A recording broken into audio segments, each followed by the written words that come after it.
তো বলো বাবা তুমি কেমন খুশি? প্রচুর খুশি, প্রচুর প্রচুর। তো দেখতে পেলে তোমার দাদাভাই কতটা খুশি, মানে ও ক্যামেরার সামনে অতটা আসে না তো, তাই একটু লজ্জা পাচ্ছিল। আর এটা হচ্ছে সেই দিন থেকেই ভিডিও, মানে যেটা আগের ভিডিওতে পোস্ট করেছিলাম তারপর থেকেই তোমরা সবটা দেখতে পাবে।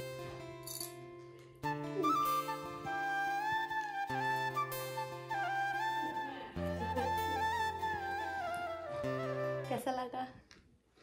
বাবার অনুমতি কেমন দাও, একটু বাবা হতে চলেছে। খুবই খুশি আমি। এখন যাচ্ছে হচ্ছে আমাদের বাড়ির রিয়াকশান নিতে, মানে আমার শাশুড়ির কাছে। চলো, আমার শ্বশুর শাশুড়ি এরা বাকি আছে, চলো তোমাদের শেয়ার করি এটা দেখে কি বলে। আমি কিছু বলবো না, তোমরা সবটা ভিডিওতে দেখতে পাচ্ছ। তো প্রথম থেকে তো সকালবেলা আমি ঠাম্মাকে বলে দিয়েছিলাম, তো ঠাম্মা জানে আর দাদুও জানে। তো এইখানে আমার শাশুড়িকে আমি এখন ডাকছি, কারণ আমার শাশুড়ি এই সবে কাজ থেকে এলো, ওই জন্য আমার শাশুড়িকে বলবো। তো দেখো আমার শাশুড়ির রিয়াকশানটা কেমন হয়। আমি সবটা যতটা পেরেছি তোমাদের সাথে শেয়ার করেছি। আর তখন আমার দেওর ছিল বাড়িতে, আমার দেওরও জেনে গেছিলো, খালি মা আর বাপি জানতো না। আর এদিকে দেখো আমি এখন দাদুর কাছে ঢুকছি, যে দাদু তুমি কেমন খুশি?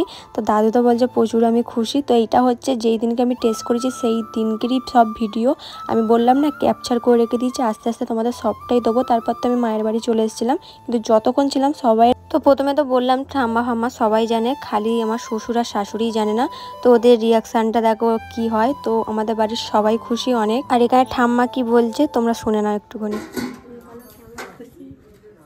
ভালো, খুব খুশি।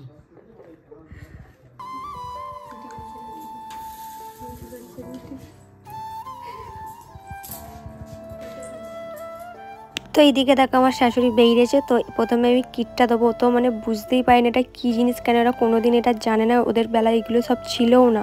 তো ওর মানে এই সব বিষয়ে ওদের কোনো অভিজ্ঞতা নেই, তাই প্রথমে বুঝতেই পারি না। তারপরে দেখো আমি সব বুঝি না, আমিও তো প্রথম বুঝতে পারিনি, আমাকে বলতে প্রেগন্যান্সি টেস্ট করেছি পজিটিভ। তো দেখতে পেলে বললো না আমি বুঝি না। তো তারপরে আমি আমার শাশুড়িকে বোঝাচ্ছিলাম যে আমি মা হতে চলেছি, তুমি ঠাম্মা হতে চলেছো। তো দেখতেই পাচ্ছ প্রথমে ক্যামেরা চলছিল বলে আমার শাশুড়ি একটু ক্যামেরার সামনে আসতে লজ্জা পায়, তোমরা তো আগেও বলেছিলাম। তারপর ক্যামেরার বাইরে অনেক তারপরে মানে সব মজা করছিলো। তারপর আমার শ্বশুরকে আমার শাশুড়ি রাত্রিরে বলে, তো ওইটার রিয়াকশানটা একটা কেমন লাগে না। শ্বশুরকে আমি নিজে থেকে আর বলিও না, এটা আমি মানে আমার শাশুড়ি মাকে বলে দিয়েছিলাম, ওটা তুমি পরে বলে দেবে। তো তারপরের দিনকে আমি বাপের বাড়ি চলে এসেছিলাম, যার কারণে আর কিছু রিয়াকশান নেওয়া হয়নি। তোমাদের বাড়ির লোককে দেখতে পেলে কতটা হ্যাপি বা তোমরা কতটা খুশি সেটাও বলো। আমাদের বাড়ির সবাইয়ের রিয়াকশান এটা আসতে পারো।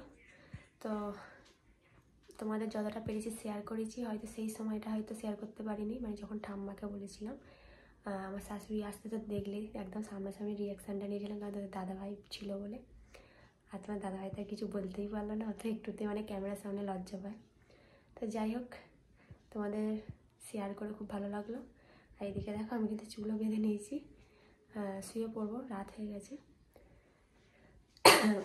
তো চলো, এই ভিডিওটা এখন দেখতে পাবে না, 3-4 মাস পর দেখতে পাবে।